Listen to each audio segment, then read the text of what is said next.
Hello. अच्छा है भगत जी। सच्चाई बहन जी, सच्चाई। अच्छा है। कैसे तबीयत है बहन जी? पहले से अच्छा है भैया जी। हाँ, तो मालिक की दया हो जाएगी आप पे। पहले तो खाना नहीं खाया जा रहा था, पर वो 6 दिन भर्ती थे ना हॉस्पिटल में। तो फिर खून वून चढ़ा, तो फिर बुखार बहुत ज़्यादा था, 5-6 महीने से तो बुखार लग रहा था। उसके बाद अब ठीक है पहले से। अब अपनी भक्ति में दृढ़ हो अभी जाओ।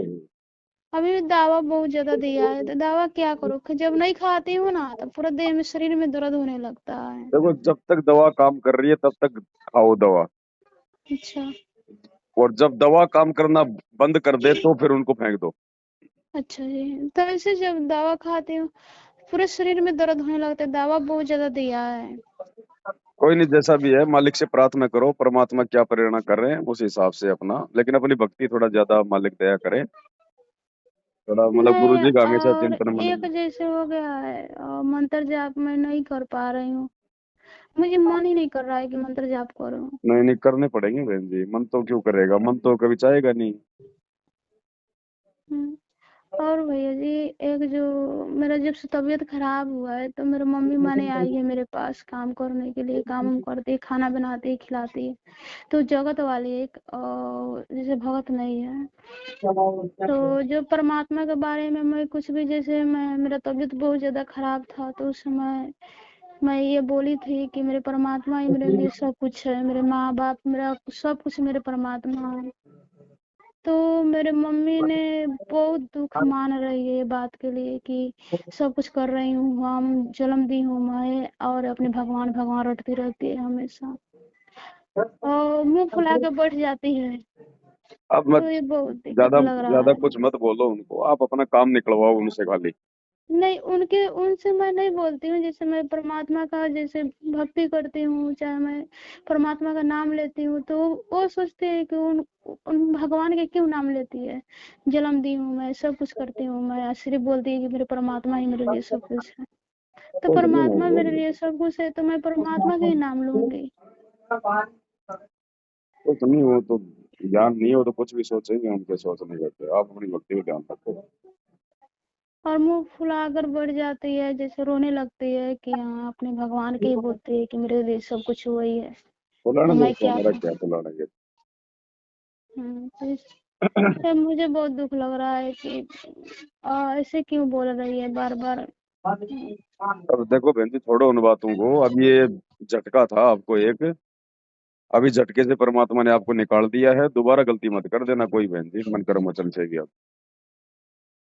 हाँ, ये तो है। ऐसे मैं तो ये सोचती हूँ, मैंने दिमाग से, मुझसे कौन ऐसा गलती हो गया कि ऐसे मुझसे मेरा मन, मेरे साथ ऐसे हुआ, सिर में हुआ, फिर उसके बाद पेट में पानी भी आने लगा, सूजन हो गया पेट में।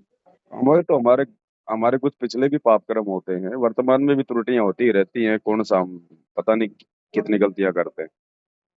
तो इन लोगों ने बोल रहे हैं कि दवाई जैसे सेट नहीं कर रहा है, कभी जब दवा नहीं खाती हूँ तो सिर्फ पूरा देह में, शरीर में दर्द होने लगता तो है, तो थोड़ी खा लोगों लो, ने ज्यादा मत खाओ, थोड़ा थोड़ा खा लो। बोल रहे हैं लोग कि जैसे ओझा नहीं होता है गांव में, नहीं, मत चले जाना बोल तो के भी। नहीं, इन मेरे मम्मी और मेरे घर का जो है, तो बोल रहे हैं लोग कि चल कर दिखवाने के लिए ओझा से। ओझा मैं कौन बोली कि होता है? नहीं, मुझे नहीं जाना। जैसे जादू नहीं ना ना दिखता ना है, ना, मत झाड़ गलती झाड़ कर फूक देना, करता मारी है, जाओगे, ध्यान रख लेना। तो मैं नहीं जाना चाहती हूँ, पर इन लोगों ने मुझे बहुत परेशान कर रहे हैं, टॉर्चर कर रहे हैं कि पर चलो वो तो एक रात करेंगे, वो दिखा। तो काल तो मर्यादा तोड़वाएगा भाई, अब तुमने क्या करना वो तुमने देखना है। और जैसे मेरे शरीर से लौंग जैसे नहीं छुआते हैं लोग, तो वैसे भी कर रहे हैं लोग कि लौंग छुआ कर ले जाएं, पर मैं नहीं, अपने शरीर से नहीं छुआ रही हूँ लौंग। और मेरे घर का लोग है जो बहुत परेशान कर रहे हैं कि नहीं, छुआ लो लौंग, चल के उनको दिखा छूना लो तो ओझा छूने से। दो, तुम मत कहो कि मुझे छू दो, ये कर दो वो कर नहीं दो, नहीं तुम कुछ नहीं, मत मुझे करो, नहीं। वो उनको जैसे मना करो, वो, फिर भी नहीं मानते तो वो अपना जो करें वो उनको करने दो, लेकिन वो ओझा आजा के पास नहीं जाना, आपको ये ध्यान रख लेना। जी जी भैया जी, वो तो परमात्मा पहले ही और मुझे जबरदस्ती बताए आपके थे। हाथ पैर बांध के ले जाएं तो उसमें आपकी गलती नहीं है, लेकिन आपने नहीं जाना। जी भैया जी। नहीं, मेरे घर का जो सासू माँ है और मेरी मम्मी है, मेरे घर वाले ये सब परेशान कर रहे हैं कि नहीं, एक बार दिखाना चाहिए, एक बार दिखाना चाहिए। नहीं, वो तो देखो जैसे काल प्रेरित है, काल तो चाहता है कि ये बच गई तो इसको दोबारा से मारूं, इसको कैसे मारूं। जी, जी, अभी ऐसे तो आपने हो रहा देखना है। बहन।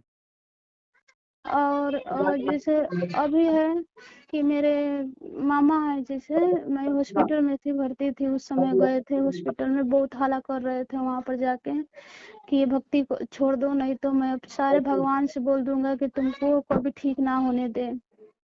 तो वो बहुत वहां पर हॉस्पिटल में मुझे बोल रहे थे कि ये भक्ति छोड़ दे, ये भक्ति करेगी तो मैं सारे बजरंग बली से, दुर्गा जी से, सबसे बोल दूंगा कि तुमको कभी ठीक ना होने दे। तो मैं बोली कि हाँ, ठीक मगर है आपको।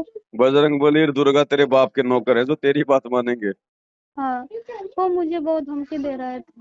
तो उनका लड़का का शादी है, तो वैसे तो मैं कुछ भी करती नहीं हूँ, तो मैं, मेरे को भी बोल रहे हैं कि नहीं शादी में जाना है, तो मैं तो बोली हूँ कि नहीं, मुझे नहीं जाना है। ऐसे भी मेरा मर्यादा भी खंडित हो जाएगा, और मामा जो है जो बोलते हैं बार बार कि भक्ति छोड़ दो, भक्ति छोड़ दो, और वहां पर जाने के बाद मेरे को और परेशानी होगा। तो इसके लिए भी मेरे मम्मी जैसे लड़ने के माने लड़ने वाला मुंड में आ जा रही है कि जैसे आप कुछ मत बोल बोलो, रही हो आप तो। अपना चुपचाप रहो, आप मत उनसे ज्यादा कुछ कहो, आप अपना भक्ति में ध्यान रखो, उनको भोंकने दो, भोंकते रहेंगे वो। जी, जी जब भैया। तक आप सहमति नहीं दोगी तब तक काल आपका वाड़ी वाका नहीं कर पाएगा, चाहे वो कुछ भी करो। और जी, आपने अगर जी सहमति भैया। दे दी तो फिर बहन जी कमर नहीं, तोड़ नहीं, देगा फिर। नहीं, नहीं, काल तो ऐसे भी मुझे मारने का बहुत कोशिश किया। मैं खुद भी जान रही हूँ, समझ रही हूँ कि बार कुछ बार वो नहीं, ये काल मारने का का कोशिश कर दबाव रहा है है। तुम्हारे ऊपर। ये किसी न किसी तरीके से तुम्हारी मर्यादा तोड़वाने में लगे हुए हैं सारे के सारे। जी, जी अब भैया तुमने जी। क्या करना है, ये ज्ञान इसीलिए दिया भगवान ने। और अभी तो मैं जैसे गांव में हूँ तो ज्यादा जगह नहीं है, वहाँ पर थी पंजाब में तो अलग मैं रूम में लगाई थी परमात्मा के दरबार से। पर यहाँ पर मैं कुर्सी पर लगाई हूँ, ऐसे भी जगह नहीं कैसे है भी ज्यादा। लगाओ चाहे ना लगाओ, लेकिन अपनी मर्यादा और अपनी जी। भक्ति का ध्यान रखो, सीधी बात है। अभी ये मुझे तुम यही परेशानी हो रहा है कि वो बहुत परेशान में जैसे कर रहे हैं लोग कि जैसे यहाँ चलो वहाँ चलो, और लड़ाई करने के लिए मम्मी हमेशा मुंह फुलाई रहती है, जो मेरे के नाम नहीं लेती है कि मैं जन्म दी हूँ, श्री भगवान भगवान रोती रहती है। देख लो बहन जी, अगर कमजोर पड़ गई तो मारी जाओगी, और कुछ नहीं। जी भैया जी, तो मैं भी जानती हूँ कि कमजोर इसमें पड़ना नहीं है। बस तो फिर संघर्ष करो ज्ञान से। जी भैया जी। और ठीक। एक बात और था भैया जी, जैसे मैं जब हॉस्पिटल में थी तो उस समय घर से खाना नहीं जा रहा था, तो हॉस्पिटल में होटल से ही खाना लिया कर खिला रहे थे। जैसे मैं दो दो कौर चार कौर और जैसे होता था वैसे मैं होटल से ही खाना लाते थे, तो जबरदस्ती परमात्मा के अन्न देवता का आरती करके उसके बाद में खाते थे, तो इससे मेरा मर्यादा खंडित हो गई। तो गोली दवाई भी तो खा रही थी, वो कौन सा भगत के घर से आ रही थी? जी, जी। तो खाना खा लिया तो क्या दिक्कत हो गई उसमें? मजबूरी ये थी वो तो। मजबूरी था, ऐसे भी मुझे तो खाना नहीं खाया जा रहा था, फिर भी जबरदस्ती करके दो चार कौर खिलाई ही ना तो देते कोई थे। नहीं, वो सब मालिक से समालोचना मांग लेना, तमाम गलतियों की, लेकिन आगे ध्यान रहो, दृढ़ रहो अब आगे। जी। हाँ, ये तो ऐसे दबाव डालेगा काल तो। बड़ी मुश्किल से तो मौत के मुंह से निकल के आई हो। ये तुम्हारे जी रिश्तेदारों भैया ने जी। बचाया क्या तुम्हारे को? नहीं भैया जी, उस समय इतने तो कोई सालों से ये साथ ऐसी भी नहीं तुम्हारी दिया। हालत हो रही थी, तुम्हारे रिश्तेदार ठीक कर रहे थे क्या? तेरे मामा का लड़का का बजरंग बली ठीक कर रहा था क्या? नहीं, नहीं। तो बोल दो दो, दो साल टूक जवाब दे दो उनको, भैया उनको, मेरे को मरना है तो मरने दो, तुम फालतू क्यों कर रहे हो? मेरे को नहीं जाना, मेरे को कहीं भी। मर जाऊंगी जी तो भैया मर जी। जाऊंगी, कोई तुम्हारे ऊपर कोई इल्जाम डाल रही हूँ क्या मैं? बोल रहे हैं लोग कि तुम्हारे परमात्मा जब तुम्हारे साथ था तो इतना रुपया किस क्या चीज में लग गया। तो मालिक ने बचाया परमात्मा लोग तो मेरे को, और तेरा कौन सा बजरंग बली ने बचाया मेरे को? आज किसी का तो 1-2 लाख रुपया लग जाता है, फिर भी नहीं बच पाता है। मेरे तो चलो 50,000 रुपया लगा, फिर भी मैं जीवित हूँ अभी। अब 50,000 हाँ। भी तुम्हारी कमजोरी से लग गए, अगर तुम ऑपरेशन नहीं करवाती तो ये भी नहीं लगते तुम्हारे। जी भैया जी। जी, ये उस समय तो 2 बार मैं देखी परमात्मा को। एक बार मैं देखी कि परमात्मा बैठ के सत्संग कर रहे थे, ऐसे जैसे जादू टोना नहीं करते हैं लोग, तो वो मेरे ऊपर फेंक रहे हैं पर मेरे पास नहीं आ रहा है। तो एक बार यह देखी, तो यही मैं बोल रही हूँ कि जब सपना में मैं परमात्मा को देखी हूँ कि परमात्मा मेरे ऊपर वो जादू टोना नहीं करने दे रहे हैं, तो मैं क्यों जाऊँ देखवाने कुछ के नहीं लिए। बहन जी, इस झटके में तुम्हारी मौत थी, लेकिन सब तुम जी साथ जी संगति भैया। से जुड़ी हुई थी, परमात्मा ने तुम्हें जी बचा लिया, भैया जी। दूसरा मौका दे दिया। अब यदि गलती कर दी बहन जी, फिर कोई बचाव नहीं होगा, लास्ट का टाइम जी चल भैया रहा है। जी।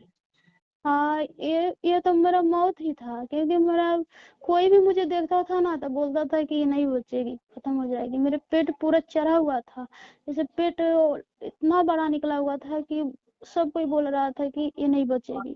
मेरा चेहरा पूरा पीयर हो गया था। गांव का पूरा लोग देखने के लिए आ गया था कि अब नहीं बचेगी, खत्म हो जाएगी, अब इसका कोई उम्मीद कोई भी नहीं था। पर परमात्मा ने मुझे जीवन दान दिया है। इन लोगों को समझ में नहीं आ रहा है, मेरे को तो परमात्मा ने जीवन दान दिया है। अब कुछ नहीं, अब तुम रोना धोना छोड़ के अपना बिल्कुल अपना परमात्मा पे तन मन से कुर्बान हो जाओ, अपना किसी की बात मत सुनो, चाहे माँ हो चाहे मामा हो चाहे कोई हो, भाड़ में जाओ। ये जी परमात्मा जी। ने भक्ति के लिए श्वासें बचाई हैं, परमात्मा की सेवा में, परमात्मा की भक्ति में लगा दो इनको। जी भैया जी, मैं तो कुछ बस लेना यही देना नहीं है, ये तो काल का जाल है, ये तो ऐसे चलता रहेगा, लोग है तो ऐसे परेशान करेंगे, ऐसे दबाव डालेगा काल। जी भैया जी, मैं भी बता रही हूँ, पर वो नहीं समझ रही है वो नहीं बात समझेंगे, को। वो कोई भगत थोड़ी जो समझेंगे, वो तुम्हारे रिश्तेदार थोड़ी है, वो तो काल के एजेंट है सारे के सारे। जी जी भैया जी। अब उनसे इसलिए बचना है तो अपने मालिक से प्रार्थना करते रहो, अपनी भक्ति पे ध्यान दो, ज्ञान आधार से संघर्ष करो, अपनी तरफ से सहमति मत दो कोई भी। कि नहीं, मेरे तरफ से कोई भी बात नहीं है, हाँ, मन में पर जरा भी अगर ये तुम्हारे जो। अगर कच्चापन आ गया तो परमात्मा दूर हो जाएगा, ध्यान रखना। जी भैया जी, इतना तो है कि मन में भी नहीं आता है, पर परमात्मा आगे चल के क्या हो क्या नहीं, यह नहीं पता है मुझे। हाँ। पर अभी जो है मंत्र मैं जाप नहीं कर पाती हूँ, जैसे मैं नहीं नहीं, कितना भी मंत्र जाप कोशिश करने करती पड़ेंगे हूँ। भाई, ऐसा नहीं ऐसे चलेगा बहन जी। अब तुम मेरे से बात कर रही हो, 10 मिनट बात करिए, ऐसे तो मंत्र जाप नहीं कर सकते क्या? ऐसे मैं बैठी रहती हूँ, पर याद ही नहीं आता है कि मैं मंत्र जाप हाँ तो करूँ। बहन जी फिर मालिक से प्रार्थना करो, परमात्मा से विनती करो। ऐसे तो अभी कुछ भी नहीं होता है, मेरे शरीर से बहुत कमजोर हो गई हूँ, पर ऐसे बैठी रहती हूँ, पर याद नहीं आता है कि मुझे मंत्र जाप करना है। हाँ तो ये भी एक जैसे कमजोरी हो रही है बहन जी, काल का दबाव है आपके ऊपर अभी भी। जी भाई, जब मंत्र जाप करती हूँ तो सांस चढ़ने लगता है। वो जैसे चढ़े ना चढ़े, करती रहो। जी जब भाई। भी याद आवे, 2 4 5 जब भी करने हो करो। जरूरी नहीं जी है कि भाई। एक बार में पूरी पूरी माला करनी है। दो जी चार भाई, पांच जितने हो सके उतने करो। 10 15 20 अगर हो जाएगा तो उतना ही बहुत है, पर हाँ, उतना फिर भी बीच नहीं में होता दस है पंद्रह मुझसे। मिनट बाद में फिर कर लो, फिर कर लो, ऐसे कर लो अपना। ये काल का इस समय भयंकर दबाव होगा, जिनके पिछले संस्कार कमजोर है उन पे। हाँ, मेरे ऊपर अभी बहुत ज्यादा पड़ रहा है। मैं तो सोच रही थी कि चलो मैं सबसे निकल गई हूँ, जैसे मैं चल गई थी पंजाब, यहाँ पर आई हूँ तो ज्यादा पड़ रहा है, बहुत ज्यादा, चारों तरफ से दबाव पड़ रहा है। ध्यान रखो, मालिक ने बचाव के सारे तरीके बता दिए, सत्संग दे दिया मालिक ने, भक्ति दे दी। अभी हमारे हथियार हैं, इन हथियारों को काम में लो, भक्ति वाले हथियारों को। जी भैया जी। चलो ठीक है बहन जी। ठीक है, सत्संग। सत्सा है। सत्संग।